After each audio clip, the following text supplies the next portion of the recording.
سورہ بقرہ آیت نمبر 282۔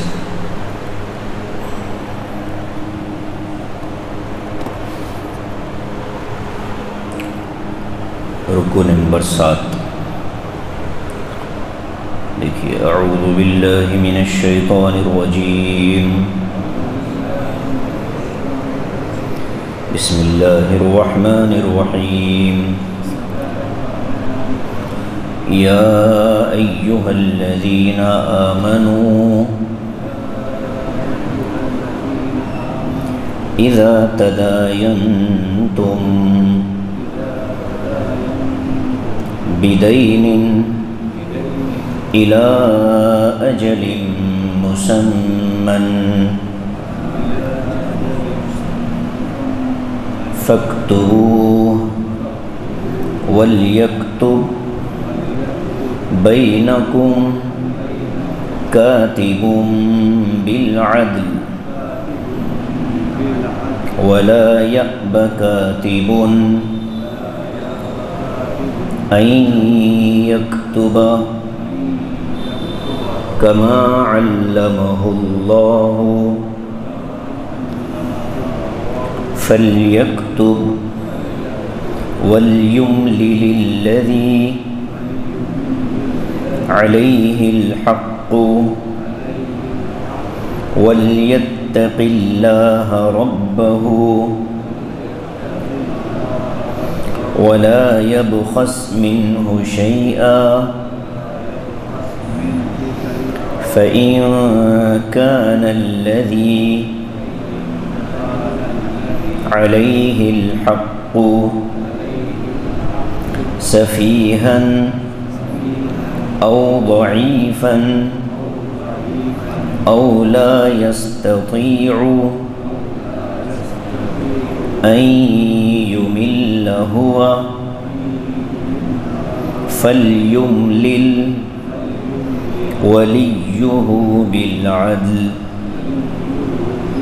واستشهدوا شهيدين من رجالكم فإن لم يكونا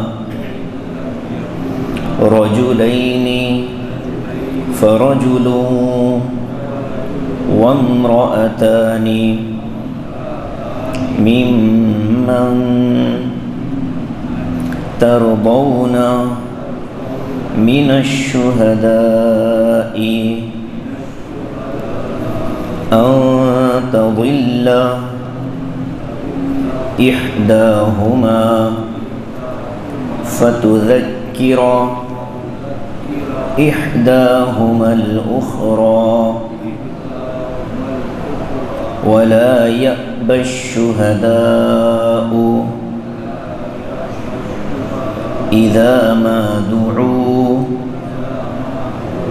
ولا تسأموا أن تكتبوه صغيرا أو كبيرا إلى أجله ذلكم أقسط عند الله وأقوم للشهادة وأدنى ألا ترتابوا إلا أن تكون تجارة حاضرة تديرونها بينكم فليس عليكم جناح ألا تكتبوها وأشهدوا إذا تبايعتم ولا يضار كاتب ولا شهيد وَإِن تَفْعَلُوا فَإِنَّهُ فُسُوقٌ بِكُمْ وَاتَّقُوا اللَّهَ وَيُعَلِّمُكُمُ اللَّهُ وَاللَّهُ بِكُلِّ شَيْءٍ عَلِيمٌ۔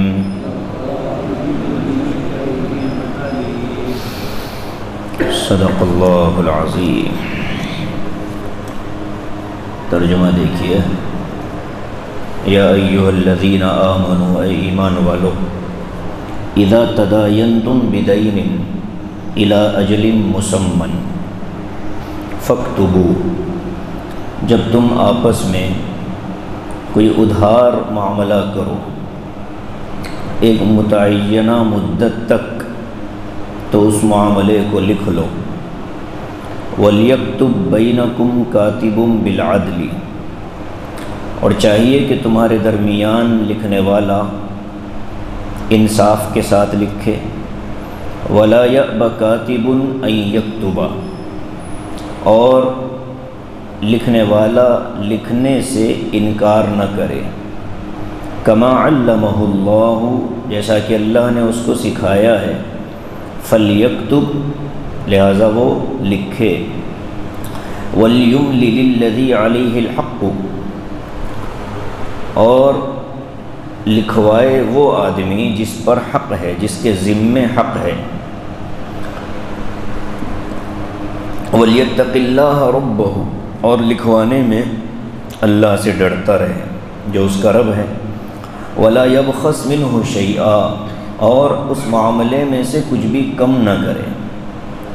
فَإِنْ كَانَ الَّذِي عَلَيْهِ الْحَقُّ سَفِيهًا، پھر اگر وہ شخص جس کے ذمے حق ہے وہ ذہنی طور پہ اتنا ہوشیار نہ ہو، کم عقل ہو، او ضعیفاً، یا کمزور ہو، او لا يستطيع ان يمل، یا وہ لکھوانے کی طاقت نہیں رکھتا ہو۔ فَلْيُمْلِلْ وَلَا يَسْتَطِيعُ أَن يُمِلَّ هُوَ، اور وہ لکھنے کی طاقت نہ رکھتا ہو۔ فَلْيُمْلِلْ وَلِيُّهُ بِالْعَدْلِ، تو اس کی طرف سے اس کا کوئی ذمہ دار انصاف کے ساتھ لکھ دے۔ وَاسْتَشْهِدُوا شَهِيدَيْنِ مِن رِجَالِكُمْ، اور اس لکھے ہوئے معاملے پر گواہ بنا لو تمہارے میں سے دو مردوں کو۔ فَإِن لَّمْ يَكُونَا رَجُلَيْنِ، پھر اگر دو مرد نہ ملے، فَرَجُلٌ وَامْرَأَتَانِ، تو ایک مرد اور دو عورتیں۔ ممن ترضون من الشہداء، جن کو تم اعتماد کے ساتھ پسند کرتے ہو گواہوں میں سے، ان کو گواہ بنا لو۔ ان تضل احداہما فتذکر احداہما الاخری، دو عورتیں اس لیے کہ اگر ایک عورت بھول جائے تو دوسری اس کو یاد دلا دے۔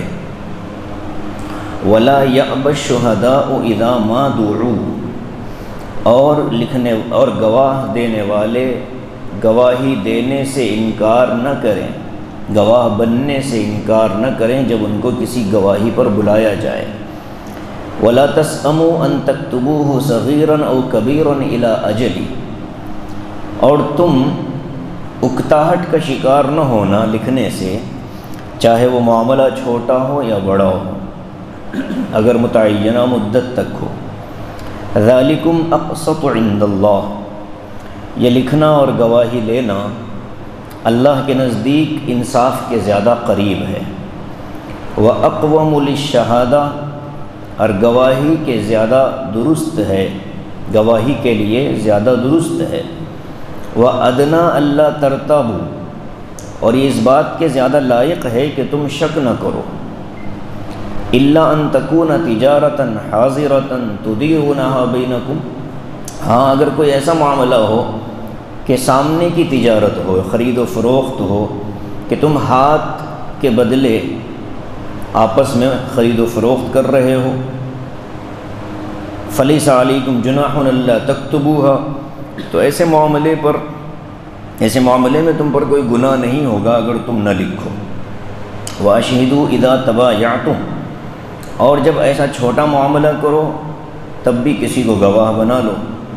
وَلَا يُضَارَّ كَاتِبٌ وَلَا شَهِيدٌ، اور اس پورے معاملے میں نہ لکھنے والے کو تکلیف پہنچائی جائے گی اور نہ گواہ کو کوئی تکلیف پہنچائی جائے گی۔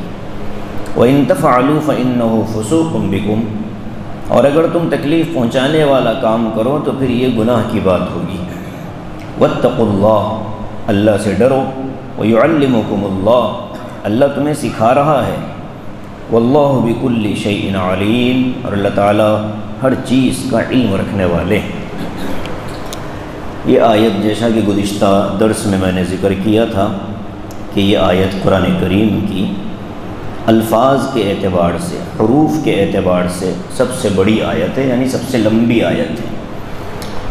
اس سے زیادہ لمبی آیت قرآن کریم میں کہیں اور نہیں ہے، اور اتفاق یہ ہے کہ قرآن کریم کی یہ آیت جو سب سے لمبی ہے قرآن کے اس سورت میں ہے جو سب سے لمبا سورہ ہے، یعنی قرآن کا سب سے بڑا سورہ سورہ بقرہ، اور اسی سورہ بقرہ میں قرآن کی سب سے لمبی آیت یہ والی، اور اسی سورہ بقرہ میں قرآن کی سب سے عظیم آیت آیت الکرسی بھی ہے۔ اسی لیے فرمایا کہ سورہ بقرہ سنان ہے، چوٹی ہے، بلندی ہے۔ جو بندہ سورہ بقرہ کا معمول رکھتا ہے شیاطین اور جنات کی شرارتوں سے محفوظ رہتا ہے۔ بلکہ ایک حدیث میں یہ بھی ہے کہ جو سورہ بقرہ اور آل عمران کی تلاوت کا معمول بنا لے، قیامت کے دن یہ دو صورتیں اس کو دو روشنیوں اور نور کی شکل میں آ کر کے پلسرات سے گزار دیں گے۔ تو یہ آیت دین ہے، مداینت ہے، قرض ہے، ادھار ہے، خرید و فروخت کے ایک خاص معاملے سے متعلق یہ آیت نازل ہوئی۔ اور اس آیت کا کمال یہ ہے کہ اللہ تعالیٰ نے اس آیت میں جتنے احکام دیے ہیں، جتنے احکام نازل فرمائے ہیں، اس میں سے کوئی بھی حکم فرض یا واجب نہیں ہے، مستحب ہے۔ یہ دیکھیے کمال، اتنی بڑی آیت ہے اور اس میں اتنے احکام ہیں، سوائے وہ واتقوا اللہ، اللہ سے ڈرنا، وہ جو ہے نا وہ تو ہر حال میں فرض ہے، لیکن معاملہ داری سے متعلق جو احکام اللہ نے نازل فرمائے ہیں وہ فرض یا واجب نہیں ہے، مستحب ہے۔ آیت میں جو سب سے پہلی بات ہے اس کو سمجھنے کے لیے تھوڑا سا پس منظر سمجھیں۔ دنیا میں جتنے لین دین کے معاملات ہوتے ہیں، یعنی وہ والا لین دین نہیں، کون سا؟ شادی والا نہیں، خرید و فروخت والا۔ اب ہمارے علاقے میں چونکہ زبان یہ جملہ خاص ہو گیا، اس کے لیے ایک جملہ ہوتا ہے صریح، ایک ہوتا ہے کنایا۔ کسی شوہر نے، ابھی ہمارے پاس آیا ہوا ہے فتویٰ کہ اگر شوہر نے بیوی سے یوں کہا کہ میں نے تجھے چھوڑ دیا، تو دکن کے علاقے میں، حیدرآباد وغیرہ کے علاقے میں یہ لفظ چھوڑ دیا طلاق مانا جائے گا یا نہیں مانا جائے گا، اس پر اس وقت ہمارے علماء اور مفتیان کرام ریسرچ کر رہے ہیں، اور اس پر مقالہ میرا بھی تیار ہو رہا ہے۔ تو ہم نے یہی لکھا کہ جب کوئی لفظ علاقائی اعتبار سے کسی خاص معنی کے لیے فکس ہو جائے، اب ہمارے معاشرے میں چھوڑ دینا ایک معنی میں طلاق ہی ہے، بھئی کسی سے طلاق ہو گئی ہو تو کیا بولتے ہیں؟ ہم نے تو معاملہ چھڑا لیا، ہم نے چھڑوا لیا۔ تو یہ چھڑوا لیا کیا مطلب ہے؟ رشتہ ختم کروا لیا ہے۔ تو لفظ چھوڑ دیا آج کے زمانے میں، اچھا آپ یہی چھوڑ دیا لے جا کر یو پی وغیرہ میں رکھو تو وہاں طلاق نہیں پڑے گی اس سے، ہاں۔ تو یہ علاقائی اعتبار سے الفاظ سے حکم بدل جاتا ہے۔ تو یہاں بھی لین دین جب ہم کہتے ہیں تو دکن کے علاقے میں تو وہ شادی والا معاملہ ہے، وہاں دین تو ہوتا کچھ نہیں، لین ہی لین ہوتا ہے، بس پتہ نہیں دین کہاں سے آ گیا۔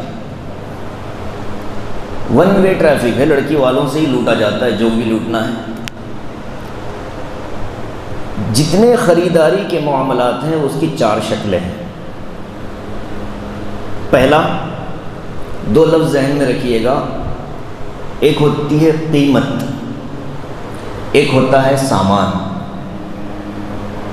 اسلامک ٹرمنالوجی میں، فقہ کی زبان میں، قرآن و حدیث کی زبان میں جو قیمت ہوتی ہے اس کو کہتے ہیں ثمن۔ کیا کہتے ہیں؟ ثمن، سے۔ اور جو سامان ہوتا ہے اس کو کہتے ہیں مبیع۔ کیا کہتے ہیں؟ مبیع۔ اور ٹھیک ہے نا، ایک طرف قیمت ہے، ایک طرف سامان ہے۔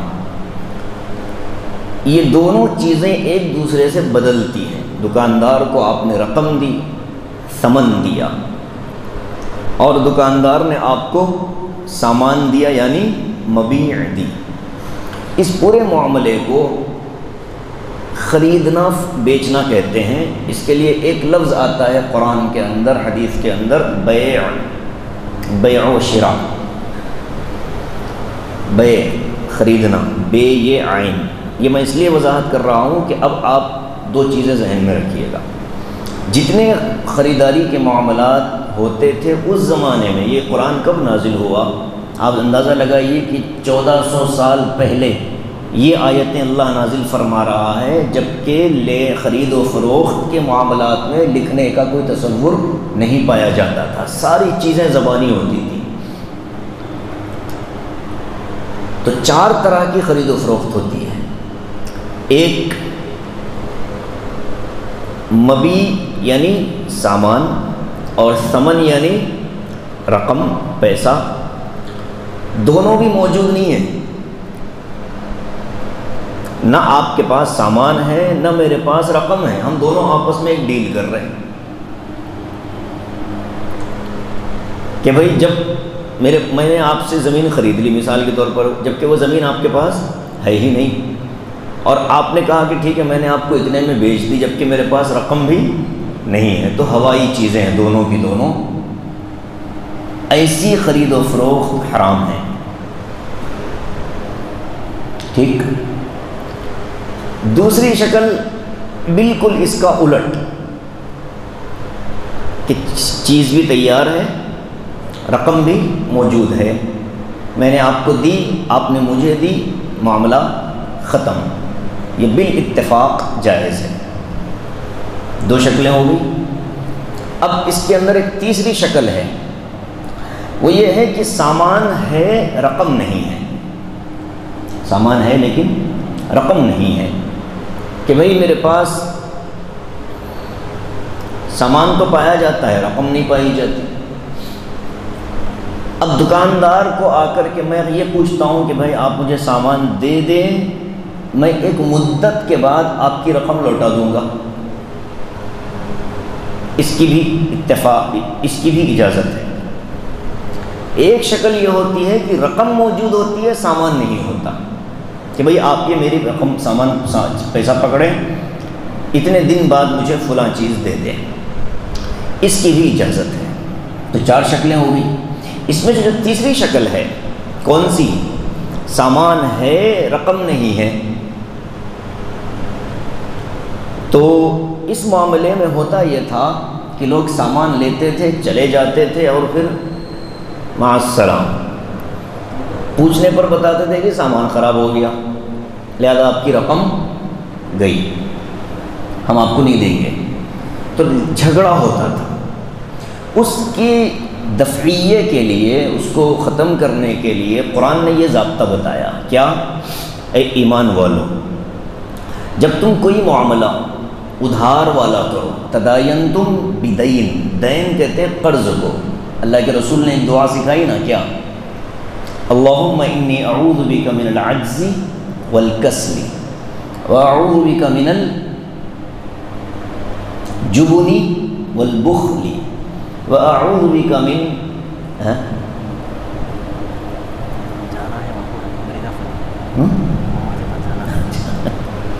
واعوذ بک من العجز والکسل واعوذ بک من الجبن والبخل، آگے واعوذ بک من غلبت الدین وقہر الرجال، اے اللہ میں آپ سے پناہ مانگتا ہوں اوپر کی 6 چیزیں اور یہ 7ویں چیز، من غلبت الدین، کہ مجھ پر قرض چڑھ جائے، وقہر الرجال، اور لوگ مجھے ڈرانے دبانے لگے۔ تو دین کا جو لفظ ہے نا، ایک ہے دین، دین تو یہ سارا دین ہے جو اللہ کے رسول لے کر کے آئے، ایک دین قرض۔ تو اللہ فرماتے ہیں اذا تداینتم بدین، یہ وہی دین ہے قرض کے معاملے میں۔ اے ایمان والو، جب تم معاملہ کرو قرض والا، ادھار والا، الی اجل مسمی، متعینہ مدت تک کے لیے، فاکتبوا، تو اس معاملے کو لکھ لو۔ اس ایک آیت میں 3 باتیں آئی ہیں۔ پہلی بات، معاملہ ادھار کا کیا جا سکتا ہے، پہلی بات۔ اور اس میں بھی گنجائش یہ ہے کہ اگر دکاندار کو اپنی چیز نقد میں بیچنا ہو تو ایک قیمت، اور ادھار میں بیچنا ہو تو اضافی قیمت لے کر کے وہ بیچ سکتا ہے، مگر ایک شرط کیا ہے، اجل مسمی، وقت متعین ہو کہ فلاں وقت میں رقم لوٹا دوں گا۔ ایک بات یہ شرط ہے، یہ شرط ہے۔ دوسری، فاکتبوا، یہ مشورہ ہے، تحریر ہونی چاہیے۔ اب لکھے گا کون؟ تو ظاہر ہے کہ جس کے ذمے حق ہے وہی تو تسلیم کرے، تب تو حق پورا ہوگا۔ جس نے پیسے دینے ہیں وہی اقرار کرے گا کہ میں آپ کو دینا ہوں، تبھی تو وہ معاملہ صحیح ہوگا۔ تو قرآن نے ذمہ داری کس پر ڈالی؟ اسی پر ڈالی جس پر حق ہے۔ وَلْيَكْتُبْ بَيْنَكُمْ كَاتِبٌ بِالْعَدْلِ، اور لکھے تمہارے درمیان لکھنے والا عدل انصاف کے ساتھ۔ ظاہر ہے کہ جو معاشرہ لین دین کے معاملات کو، خرید و فروخت کے معاملات کو زبانی طور پر کرتا آیا تھا صدیوں سے، اس معاملے کو اب تحریری شکل میں لانے کا قرآن جب حکم دے رہا ہے تو بہت سے لوگوں کے دلوں میں یہ بات آ جاتی ہے کہ یار چلو تحریر میں کچھ اونچ نیچ کر لیں گے،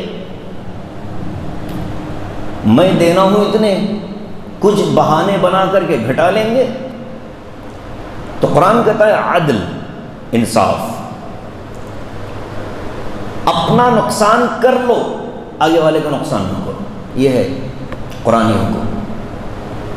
تمہارا نقصان ہوتا ہے چھوڑو، لیکن آگے والے کا کوئی نقصان تم سے نہیں ہونا چاہیے۔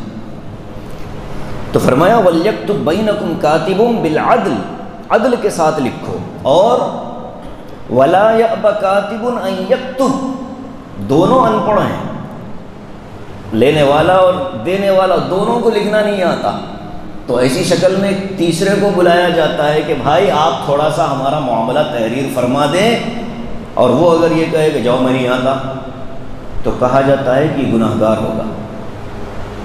اگر وہ لکھنا جانتا ہے اور کسی معاملے کی تحریر کے لیے اس کو بلایا جائے اور اس میں اس کا دین اور دنیا کا کوئی نقصان نہ ہو، تو اس معاملے سے محض اس وجہ سے کہ کہاں دوسروں کی پھڈے میں ٹھکان ڈالوں، اپنی طبیعت کی سہولت کی خاطر اگر وہ پیچھے ہٹتا ہے تو قرآن کہتا ہے وہ گناہ گار ہوگا۔ اور اس کے لیے کیا الفاظ ہیں؟ وَلَا يَأْبَ كَاتِبٌ أَن يَكْتُبْ، لکھنے والا انکار نہیں کر سکتا لکھنے سے، کما علمہ اللہ فلیکتب، جیسے اللہ نے اس کو سکھایا ہے ویسے اس کو لکھنا چاہیے۔ اور وَلْيُمْلِلِ الَّذِي عَلَيْهِ الْحَقُّ، اب جب ظاہر ہے کہ لکھوانے والا باہر سے آ گیا، لینے والا اور دینے والا دونوں بھی لکھنے کے قابل نہیں ہیں، یا یہ کہ دونوں کو ایک دوسرے پر اعتماد نہیں ہے، تو پھر جب تیسرا ثالثی بن کر آئے گا تو اس کو لکھوائے گا کون؟ ڈکٹیٹ کون کرے گا؟ تو قرآن نے بتایا کہ وَلْيُمْلِلِ الَّذِي عَلَيْهِ الْحَقُّ، اردو میں ایک لفظ آتا ہے نا، اردو میڈیم والے جانتے ہیں کہ مولوی صاحب ہفتے میں ایک دن ڈکٹیشن کرواتے ہیں، اس کو اردو میں کیا بولتے ہیں؟ املا۔ املا، تو یہ املا وہی ہے، فَلْيُمْلِلِ الَّذِي عَلَيْهِ الْحَقُّ، املا کروائے وہ آدمی، لکھوائے وہ شخص جس پر ذمہ ہے، جس نے دینا ہے، اسی کو کہا جائے گا ہاں بھائی لکھو، لکھواؤ، اور اس میں بھی ڈنڈی نہ مارے، وَلْيَتَّقِ اللَّهَ رَبَّهُ، لکھواتے ہوئے بھی اللہ سے ڈرے، ولا یبخس منہ شیئا، اور کسی چیز کو اس میں چھپائے نہ، کوتاہی کرے۔ فإن كان الذي عليه الحق سفیہا، بعض مرتبہ ایسا ہو جاتا ہے کہ جس پر حق ہے وہ بیچارہ عقل مند نہیں ہوتا، بے عقل ہوتا ہے، یا کمزور ہوتا ہے، معصوم بچہ ہوتا ہے، یا بہت زیادہ عمر کا بزرگ ہوتا ہے، یا گونگا ہوتا ہے اور اپنے اشاروں سے لکھنے والے کو سمجھا نہیں پا رہا ہے۔ اگر ایسی کوئی صورتحال پیش آ جائے تو اب کون ذمہ دار ہے؟ قرآن کہتا ہے فَإِن كَانَ الَّذِي عَلَيْهِ الْحَقُّ سَفِيهًا، اگر وہ شخص جس پر حق ہے وہ کم عقل ہو یا کمزور ہو، او لا يستطيع ان يمل، یا لکھوانے پر یا لکھنے پر قادر نہ ہو، فَلْيُمْلِلْ وَلِيُّهُ بِالْعَدْلِ، تو اس کی طرف سے ایک ذمہ دار آدمی انصاف کے ساتھ لکھوائے۔ یہاں تک لکھنے کی بات ہو گئی کہ کوئی معاملہ ہو قرض کا تو اس کو کیا کر لینا چاہیے؟ لکھ لینا چاہیے۔ لیکن ابھی لکھنے سے معاملہ ختم نہیں ہوا، بلکہ اس لکھنے پر بھی ایک اور اضافہ حکم اللہ اتارتے ہیں، وَاسْتَشْهِدُوا شَهِيدَيْنِ مِن رِجَالِكُمْ، اور اپنے اس پورے معاملے پر گواہ بنا لو اپنے میں سے 2 مردوں کو۔ اپنے میں سے کا مطلب کیا ہے؟ ارے اپنے میں سے کا مطلب کیا ہوتا ہے؟ اپنے میں سے کا مطلب کیا؟ مسلمانوں میں سے۔ تو گواہ کی پہلی شرط کیا ہے؟ مسلمان ہونا۔ دوسری شرط، اوپر سارے معاملات آئے ہوئے ہیں، اس میں ایک لفظ آیا ہے کیا؟ عدل۔ وہ گواہ عدل و انصاف کے تقاضوں پر چلنے والا ہو۔ تیسری چیز آگے فرمائی ممن ترضون من الشہداء، ایسے گواہ بناؤ جس پر اعتماد ہو دونوں کو، تعلقات کی بنا پر گواہی نہیں، عدل کی بنا پر گواہی، انصاف کی بنا پر گواہی۔ تو پہلے تو حکم دیا کہ 2 گواہ بنا لو اپنے میں سے مردوں کو، اور کبھی ایسا ہو جائے فَإِن لَّمْ يَكُونَا رَجُلَيْنِ، اگر 2 مرد نہ ملیں کسی معاملے میں گواہ بننے کے لیے، تب فَرَجُلٌ وَامْرَأَتَانِ، تو ایک مرد اور 2 عورتیں، ممن ترضون من الشہداء، وہ بھی اسی شرط کے ساتھ کہ مسلمان ہو، عدل و انصاف کے تقاضوں پر چلنے والی ہو، اور تم ان پر اعتماد بھی کرتے ہو، ممن ترضون من الشہداء۔ اب یہاں وہ سب سے بڑا مسئلہ کھلتا ہے کہ گواہ اور گواہی اسلام میں اس کی کتنی بڑی اہمیت ہے، اور قرآن پاک میں بہت سارے مقامات پر گواہوں کو مشورے دیے گئے کہ انصاف کے ساتھ گواہی دینے والے بنو، اور قرآن کی سب سے بڑی گواہی کون سی؟ شہید اللہ انہ لا الہ الا ہو والملائکۃ واولو العلم قائما بالقسط لا الہ الا ہو، یہ ہے سب سے بڑی گواہی قرآن کی، یعنی اللہ خود گواہی دے رہا ہے کہ اللہ کے سوا کوئی معبود نہیں ہے۔ تو گواہوں کا تعلق کہاں جا رہا ہے؟ سیدھے اللہ تبارک و تعالیٰ کی ذات عالیہ تک لوگ گواہ کا تعلق پہنچتا ہے۔ اسی لیے زندگی کے جتنے معاملات گواہوں سے متعلق ہیں، جیسے فوجداری مقدمات ہوتے ہیں، کرمنل مسائل ہوتے ہیں، اور دیوانی مسائل ہوتے ہیں، عائلی مسائل ہیں، سول میٹرز جو ہوتے ہیں، ان دونوں معاملات میں گواہوں کی بڑی اہمیت ہوتی ہے اسلام میں، بلکہ دنیا کی عدالتوں میں بھی۔ صرف FIR کی بنیاد پر فیصلہ نہیں ہوتا جب تک کہ اس میں درج گواہ اپنی گواہی پر قائم ہو، اور 20 مقدمات کے ناکام ہونے کی سب سے بڑی وجہ گواہوں کا مختلف ہونا یا گواہوں کا اپنی بات کا بھول جانا۔ تو قرآن نے کہا کہ 2 مردوں کی گواہی ہوگی، چاند دیکھنے کے معاملے میں بھی یہی ہوگا، اور اگر 2 مرد نہیں ہیں تو 1 مرد یا اور 2 عورتیں مل کر کے ایک مرد کا مقام بنے گا۔ اب ظاہر ہے کہ عورتیں مرد کے مقابلے میں آدھی عقل والی ہوتی ہیں، اور یہ حقیقت ہے عورتوں کی عقل آدھی ہوتی ہے، لیکن جو آدھی عقل ہے وہ اتنی چالاک ہے کہ پوری عقل والے مردوں کی عقلیں بھی ختم کر دیتی ہیں۔ آدھی عقل رکھ کر کے پوری عقل والے مردوں پر بھی حکمرانی چلاتی ہے۔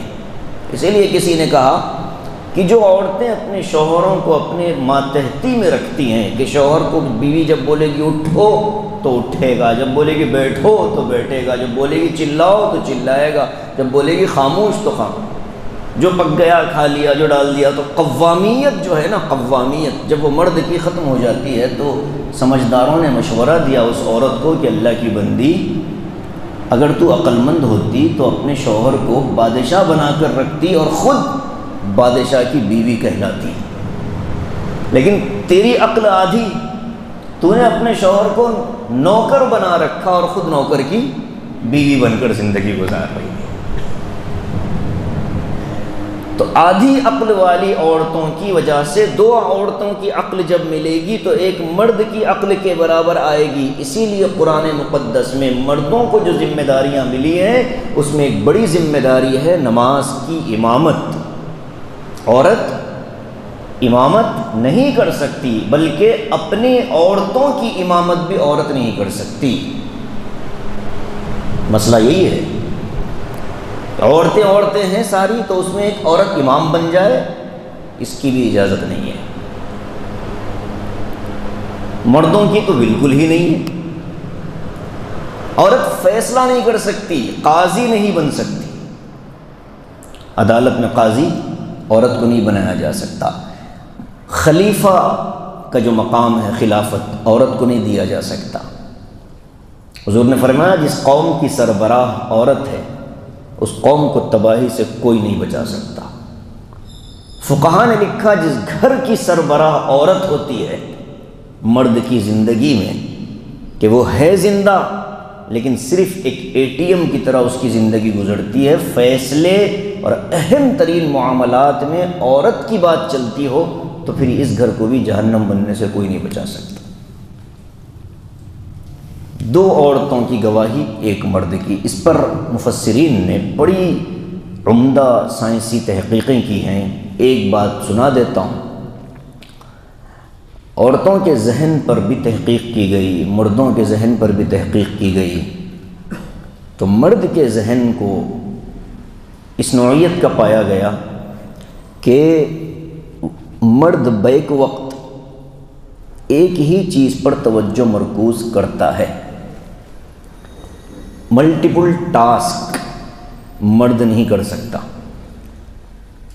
اور عورت کو اللہ تبارک و تعالی نے یہ صلاحیت دی کہ وہ ایک ساتھ کئی چیزوں پر توجہ ڈال سکتی ہے۔ پکوان بھی ہو رہا ہے، بچے کی طرف دھیان بھی لگا ہوا ہے، ایک ساتھ کئی سالن بن رہے ہیں، وہ چاروں طرف اس کی مردوں کو اگر اس طرح کا کوئی نظام دیں گے تو ناس پیٹ دیں گے پورے باورچی خانے کا۔ تو یہاں سے علماء نے اور لوگوں نے لکھا کہ یہ جو ذہن کی مختلف چیزوں پر بٹ جانے کی صلاحیت ہے، اس کا ایک نقصان یہ ہے کہ چیزیں بہت لمبے عرصے تک ذہن میں رہتی نہیں۔ کوئی ایک آدھ کیس نکل جائے استثنائی، وہ الگ معاملہ ہے۔ اور مرد آدمی چونکہ چیزوں پر توجہ مرکوز کرتا ہے ایک ہی طرف، تو اس کا ذہن بٹا نہیں، منتشر نہیں ہوا، تقسیم نہیں ہوئی۔ اس وجہ سے دروازہ کھولوائی، اس وجہ سے اس کے ذہن میں گواہی دینے کی صلاحیت عورت کے مقابلے میں زیادہ ہے۔ اور ظاہر ہے کہ جب عورت کو گواہی میں آدھا حصہ دیا تو وراثت میں بھی آدھا حصہ رکھا گیا ہے۔ حضور صلی اللہ علیہ وسلم سے عورتوں نے پوچھا تھا، یا رسول اللہ، آپ نے فرمایا کہ عورتیں دین میں بھی آدھی ہیں اور عقل میں بھی آدھی ہیں۔ دین میں آدھا ہونا تو سمجھ میں آتا ہے کہ ہم ہر ماہ پورے مہینے نماز نہیں پڑھ سکتی، رمضان کے پورے روزے نہیں رکھ سکتی، ہمارے اپنے مسائل ہیں، لیکن عقل میں آدھا ہونا ہم کو سمجھ میں نہیں آیا۔ تو حضور نے فرمایا کہ میں کون ہوں؟ آپ نبی ہیں؟ تو کہا، آقا نے فرمایا کہ وقت کا نبی جب تمہیں کوئی بات کہے تم کو اس میں بھی اشکال ہو گیا تو یہی تو تمہاری کم عقل ہونے کی علامت ہے۔ اگر تم واقعی عقل مند ہوتی تو تم خاموش بیٹھ جاتی اور کہتی کہ حضور نے فرما دیا، بات ختم۔ تمہارا سوال خود تمہارے آدھے عقل والی ہونے کی علامت ہے۔ تو فرمایا 2 عورتیں کیوں؟ ان تضل احداہما، ایک عورت گواہی میں کوئی چیز بھول جائے، فتذکر احداہما الاخری، تو اس کو دوسری یاد دلا دے۔ یہاں سے ایک نقطہ نکلتا ہے، کیا؟ گواہی جو ہوتی ہے یادداشت کی بنیاد پر ہوتی ہے، تحریر کی بنیاد پر نہیں ہوتی۔ ارے سمجھے کہ نہیں؟ گواہی جو ہوتی ہے نا، کوئی واقعہ کسی نے دیکھا، گواہ کے لیے بلایا گیا اور گواہی دیتے وقت وہ بھول گیا، تو اب اس نے اپنے کاغذات نکال کر دیکھ کر اگر وہ بول رہا ہے تو یہ گواہی معتبر نہیں ہوگی۔ قاضی شرع اس کی گواہی کو معتبر نہیں مانے گا، بلکہ ہندوستان کا قانون بھی نہیں مانے گا۔ سمجھ گئے؟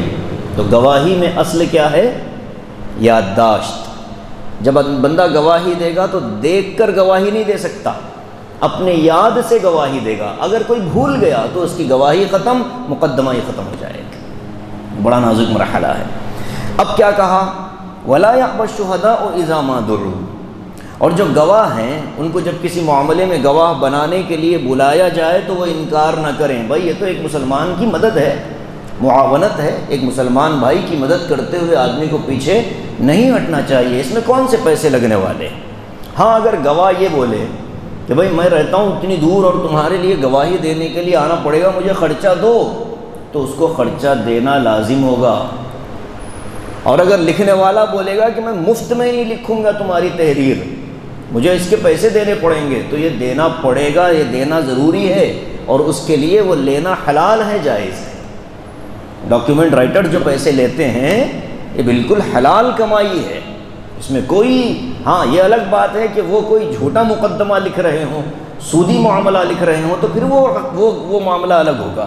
لیکن جو لین دین کا معاملہ ہے اس میں کوئی تحریر لکھی جا رہی ہو، صاف ستھری بات ہو، اور شرعی طور پر بھی اس میں کوئی جھوٹ نہ ہو، قانونی طور پر بھی اس میں کوئی جھول نہ ہو، تو ایسی تحریر کے لکھنے پر رقم لینا بالکل حلال ہے، طیب ہے۔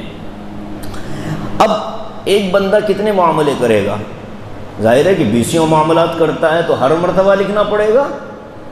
تو قرآن کہتا ہے وَلَا تَسْأَمُوا أَن تَكْتُبُوهُ صَغِيرًا أَوْ كَبِيرًا، دیکھو لکھتے ہوئے اکتاہٹ کا شکار نہ ہو، نہ لکھتے ہو، چھوٹا معاملہ ہو کہ بڑا معاملہ ہو۔ اِلیٰ اجلی، ہاں اگر یہ لکھنا کب تمہارے لیے فائدہ مند ہوگا؟ جب کوئی معاملہ ادھار پر ہو رہا ہو، اجل، ایک وقت تک کوئی چیز چلنے والی ہو، تو اس کو لکھ کر رکھ لو تاکہ وہ تحریر محفوظ رہے اور معاملہ تمہارے سامنے رہے۔ ذالکم اقسط عند اللہ واقوم للشہادہ وادنی الا ترتابوا، 3 فائدے ہوں گے لکھنے کے، لکھنا اور گواہی کے 3 فائدے۔ ایک تو یہ کہ عدل و انصاف کے تقاضے باقی رہیں گے، بدلے گی نہیں بات، جھوٹ نہیں ہوگی۔ واقوم للشہادہ، اور لکھی ہوئی بات ہوگی تو گواہ جب گواہی دے گا تو لکھی ہوئی بات اور اس کی گواہی دونوں ایک دوسرے سے مماثل ہوں گے، تو گواہی معتبر اور مضبوط ہوگی۔ وَأَدْنَىٰ أَلَّا تَرْتَابُوا، اور لکھ کر کے آدمی بھول بھی جاتا ہے، جب ایک نظر اس کو دیکھ لے گا تو یاد آ جائے گا، تو تم شک وغیرہ میں نہیں پڑو گے۔ ہاں اگر کوئی ایسا معاملہ ہو کہ جو بالکل تم ایک ہاتھ دے رہے ہو ایک ہاتھ لے رہے ہو، سامان گئے، بچے نے چاکلیٹ کے پیسے دیے، اس نے دکاندار نے چاکلیٹ دیا اور وہ لے کر کے واپس آ گیا، تو اس میں لکھنے کی ضرورت نہیں ہے۔ اسے کہتے ہیں بیع تعاطی۔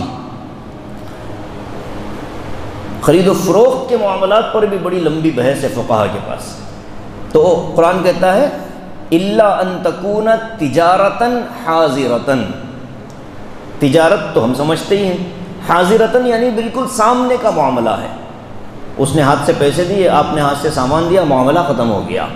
تو ایسے معاملات کو جو تم ہاتھوں ہاتھ ایک دوسرے کے درمیان کرتے ہو، اس کو اگر تم نہ بھی لکھو تب بھی کوئی غلط بات نہیں ہے، چونکہ اس میں لڑائی جھگڑے کا کوئی بڑا مسئلہ نہیں۔ عام اگر ایک مشورہ یہ بھی ہے کہ ایسے معاملے پر بھی تم کسی کو گواہ بنا لو تو بہتر ہے۔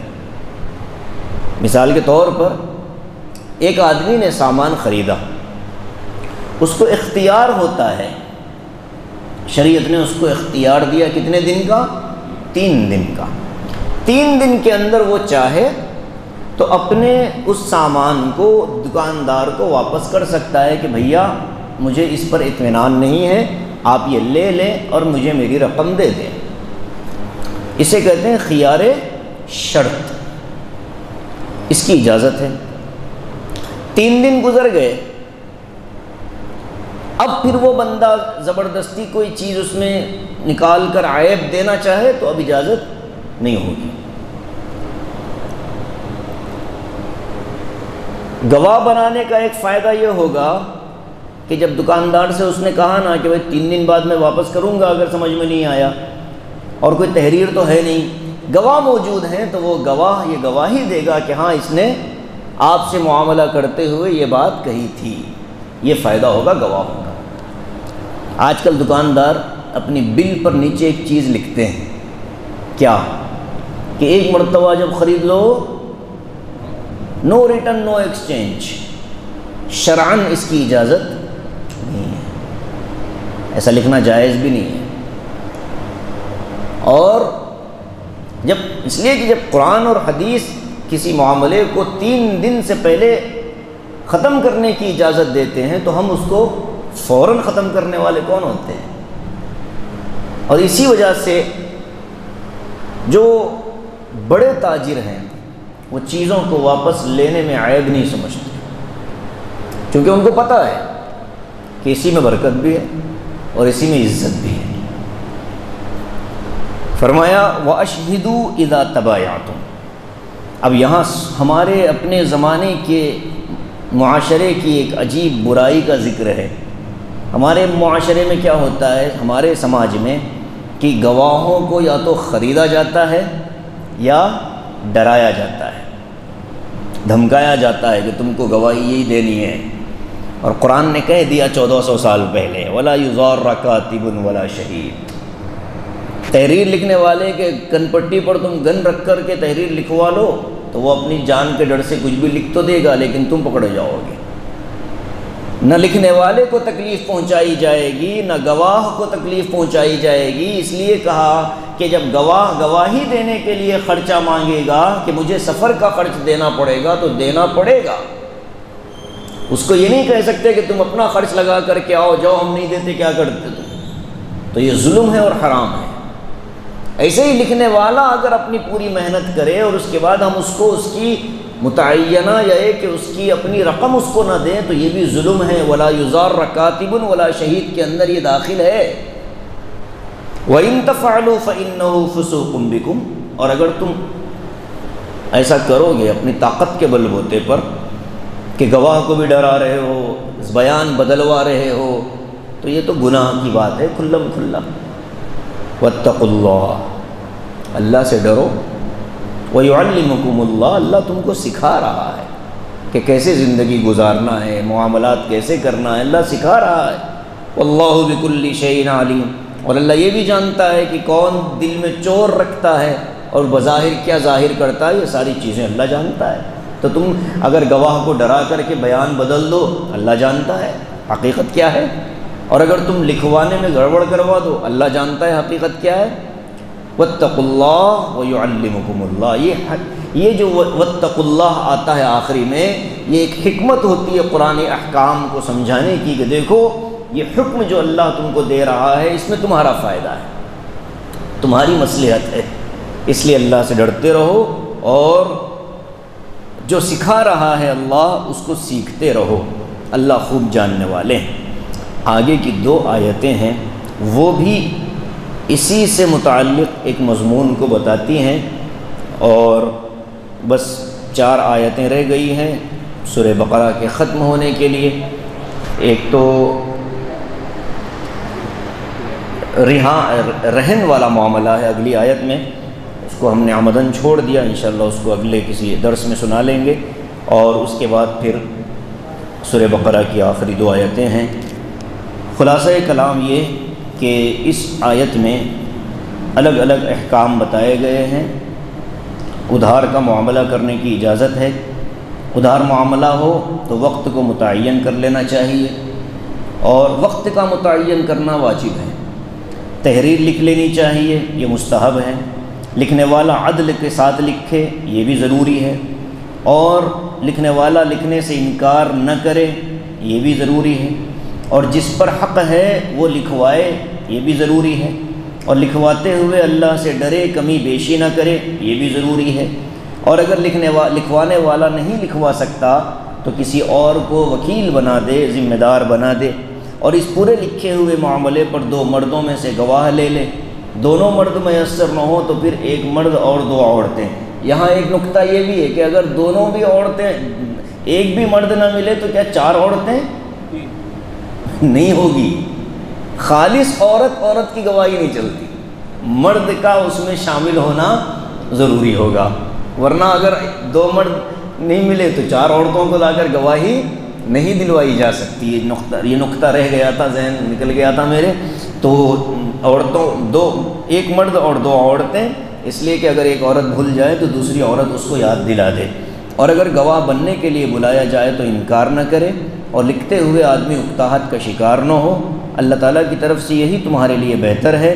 ہاں اگر کوئی معاملہ ہاتھ ختم ہو رہا ہو تو اس میں نہ لکھنے سے کوئی نقصان تم کو نہیں ہوگا، اور جو گواہ یا لکھنے والا ہوتا ہے اس کو کسی بھی قیمت پر کوئی بھی تکلیف نہیں پہنچائی جائے۔ یہ احکام ہیں آج کی آیت کے، قرآن کریم کی سب سے بڑی آیت اور سب سے خشک ترین احکام اس آیت میں بیان کیے گئے ہیں۔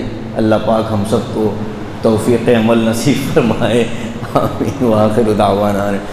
ارے کیا میاں تو بہت سے زیادہ اسپیڈ ہے تو۔